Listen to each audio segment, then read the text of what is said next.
Hello, welcome to today's reading from the Mowgli stories. We stopped at page 277 and where Mueller says good night. And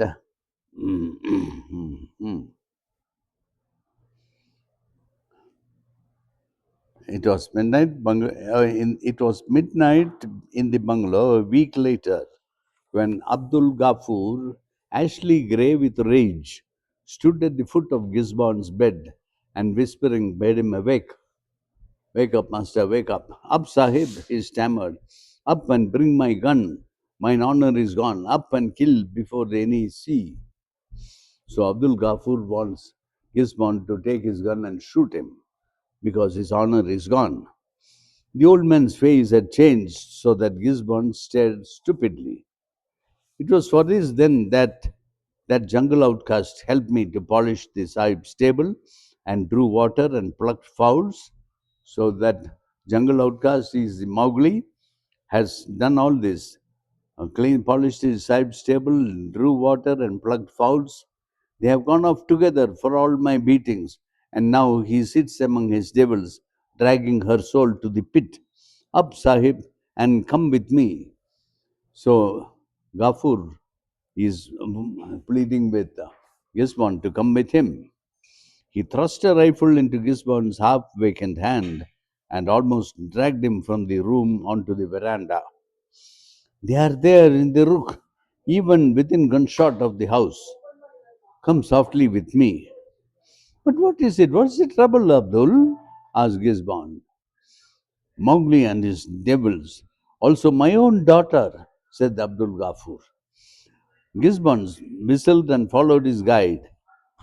Not for nothing. He knew had Abdul Ghaffur beaten his daughter in so many nights, and not for nothing had Mowgli helped in the housework, a man whom his own powers, whatever those were, had convicted of theft. Also, forest wooing goes quickly. So there is wooing going on, Mowgli and Abdul Ghafur's daughter. There was a breathing of a flute in the rook, as it might have been the song of some wandering wood god, and as they came nearer, a murmur of voices. The path ended in a little semicircular glade, walled partly by high grass and partly by trees. In the center, upon a fallen trunk, his back to the watchers and his arm round the neck of Abdul Ghafur's daughter, sat Mowgli, newly crowned with flowers, playing upon a rude bamboo flute, to whose music four huge wolves danced solemnly on their hind legs. Those wolves are his brothers. Those are his devils, Abdul Ghaffur whispered. He held a bunch of cartridges in his hand. The beasts dropped to a long drawn quavering note and lay still with shady green eyes glaring at the girl. So those brothers of Mowgli, the wolf cubs who had grown up now, they were in sync with him on everything. When he plays, they will dance.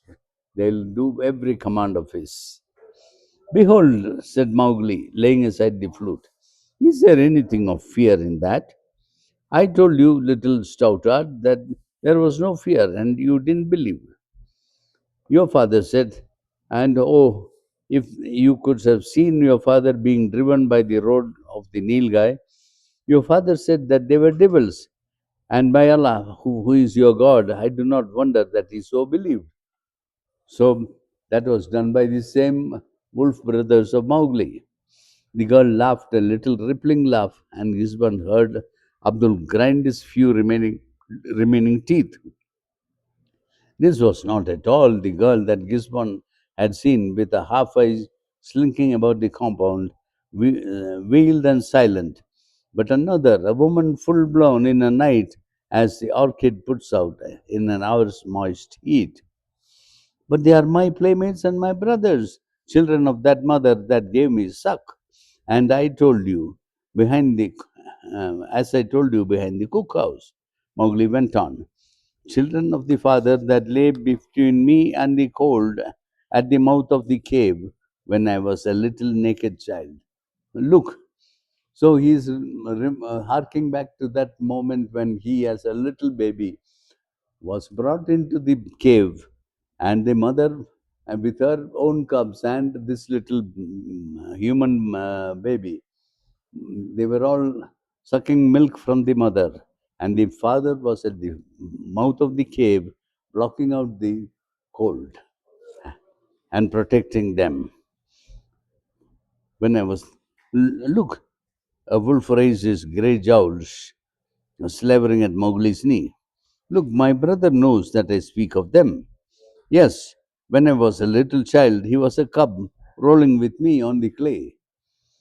But you have said that you are a human born, cooed the girl, nestling closer to the shoulder.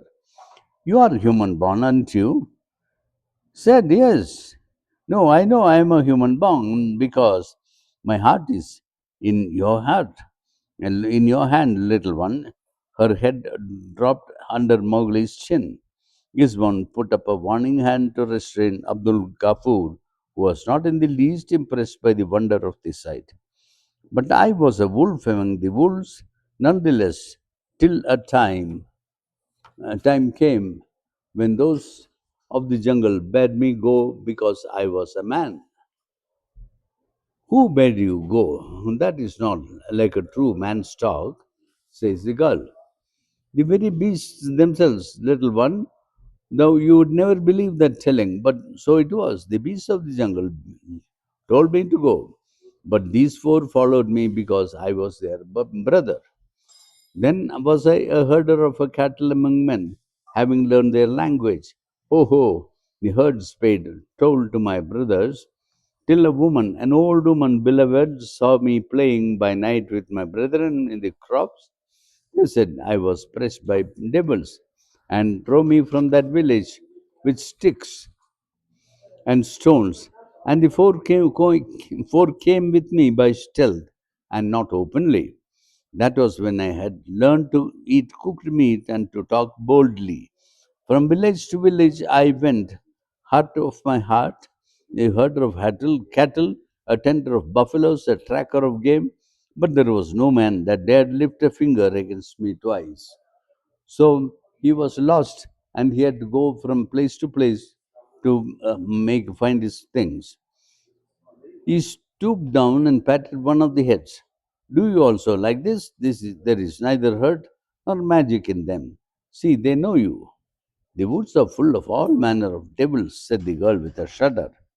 A lie, a child's lie, Mowgli returned confidently. I have lain out in the dew under the stars and in the dark night, and I know the jungle is my house. Shall a man fear his own roof beams, or a woman her own man's hearth?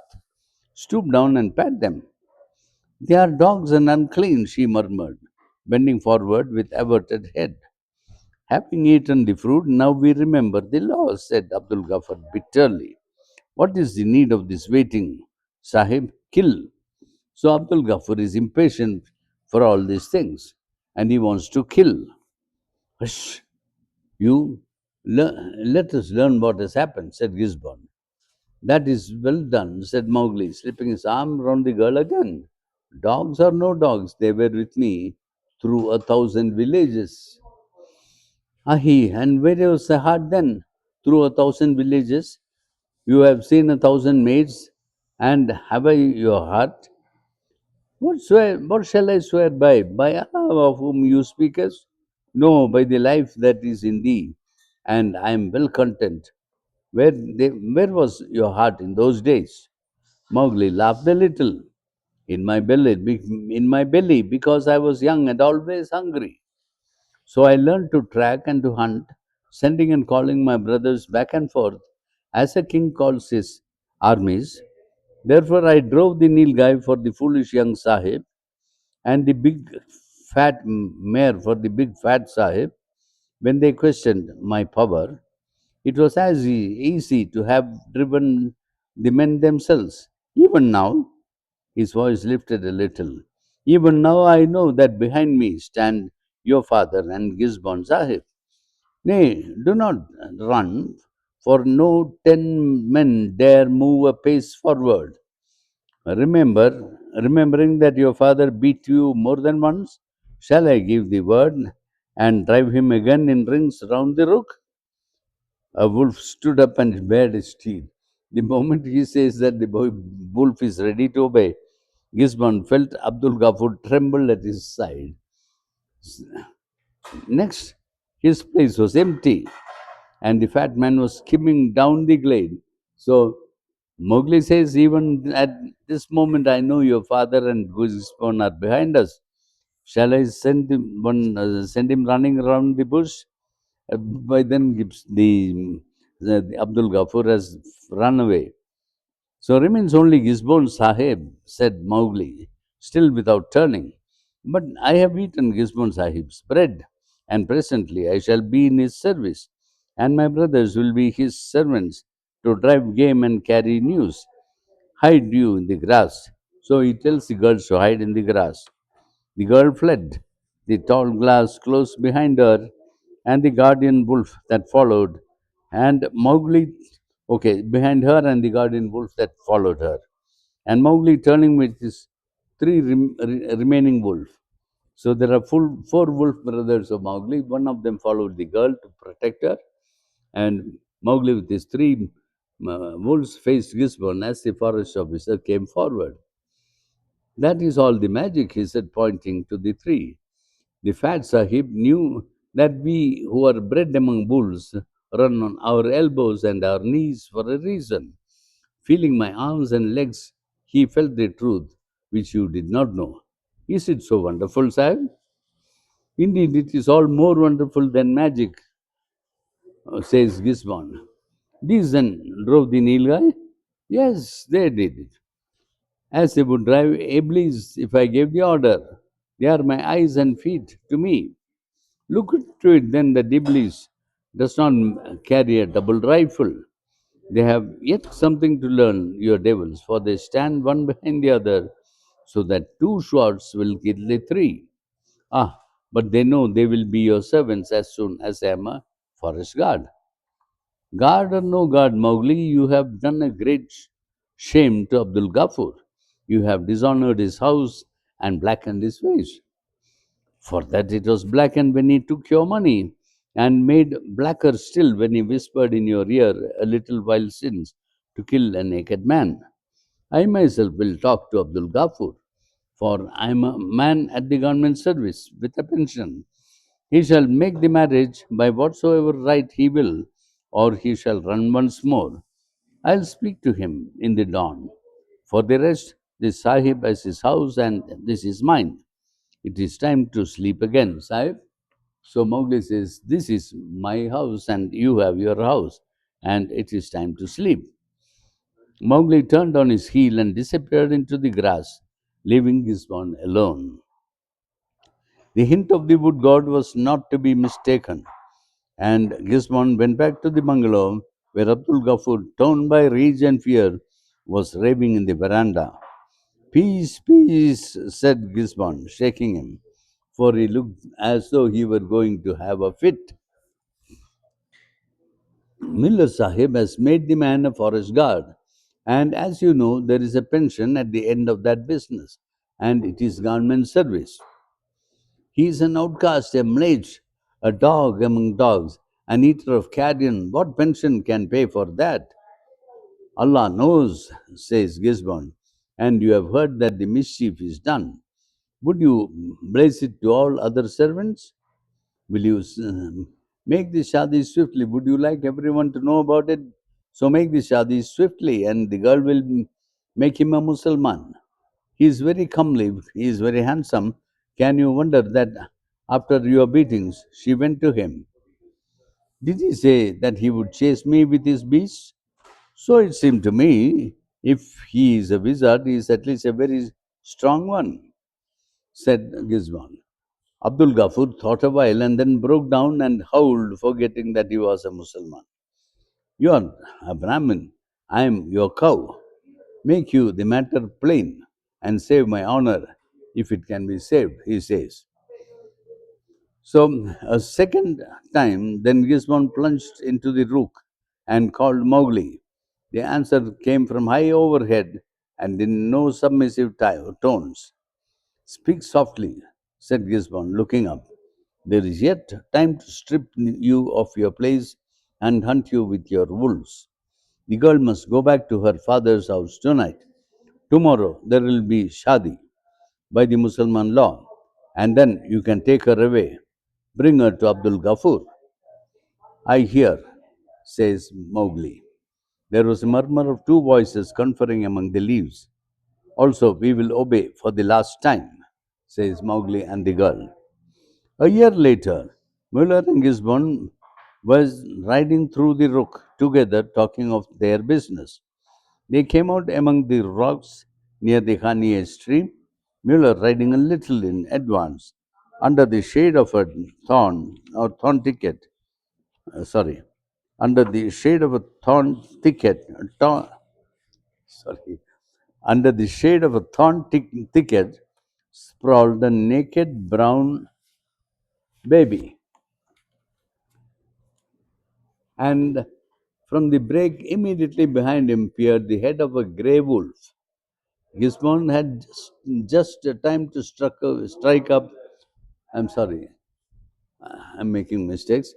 Gisborne had just the time to strike up Muller's rifle, and the bullet tore spattering through the branches above. Are you mad? Thundered Muller. Look, I see, said Gisborne quietly. The mother's somewhere near. You will wake the whole pack, by Jove. The bushes parted once more, and a woman unveiled snatched up the child. Who fired, Sahib? She cried to Gisborne. This Sahib, he had not remembered your man's people. Hmm? Not remembered? But indeed, it may be so, for we who live with them forget that they are strangers at all. Mowgli is down the stream catching fish. Does the Sahib wish to see him? Come out, you lacking manners. Come out of the bushes and make your service to the Sahibs. So she was calling the other wolves. Muller's eyes grew rounder and rounder. He swung himself off the plunging mare and dismounted. So the mares were plunging. They were jumping on the rear legs because the wolves were approaching. So he swung himself off the plunging mare and dismounted, while the jungle gave up four wolves who fawned around Gisborne. Those are his brothers. The mother stood nursing her child and spurning them aside as they brushed against her bare feet.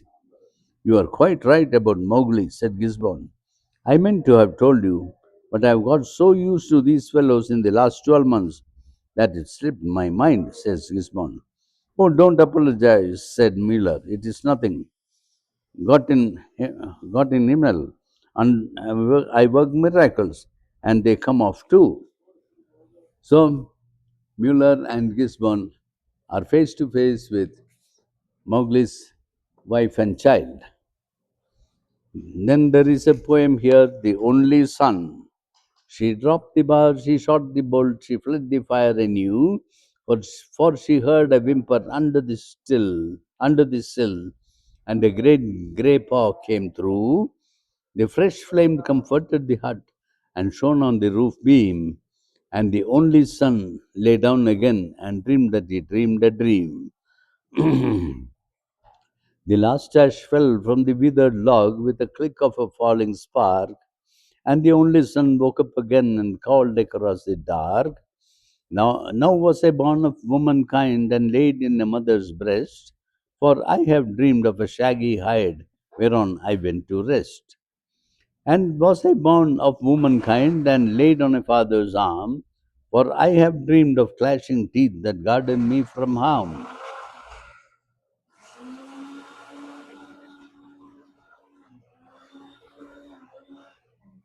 And was I born an only son, and did I play alone? For I have dreamed of comrades twain that bit me to the bone. And did I break a barley cake and steep in the tire? For I have dreamed of a youngling kid, new riven from the byre. For I have dreamed of a midnight sky and a midnight call to blood, and red mouthed shadows racing by that thrust me from my food.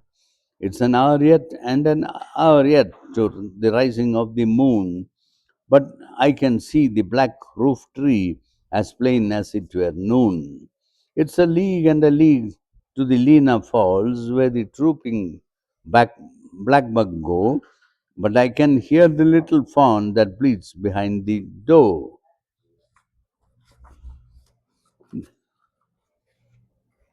It's a league and a league to the Lena Falls where the crop and the upland meet, but I can smell the wet dawn wind that wakes the sprouting wheat. Unbar the door, I may not bide, but I must out and see if those are wolves that wait outside or my own kin to me. She loosed the bar and slid the bolt and opened the door anon, and a grey bitch wolf came out of the dark and fawned on the only son. So Mowgli's mother comes in to the hut and she is fawning on the little baby, little son. So I think that's the end of the story, nothing more. I hope you enjoyed it. He has written a nice story. It is good. I'm happy I could read it for you. I hope you enjoyed it as much as I did. See you again with another book another time. Bye bye. Thank you.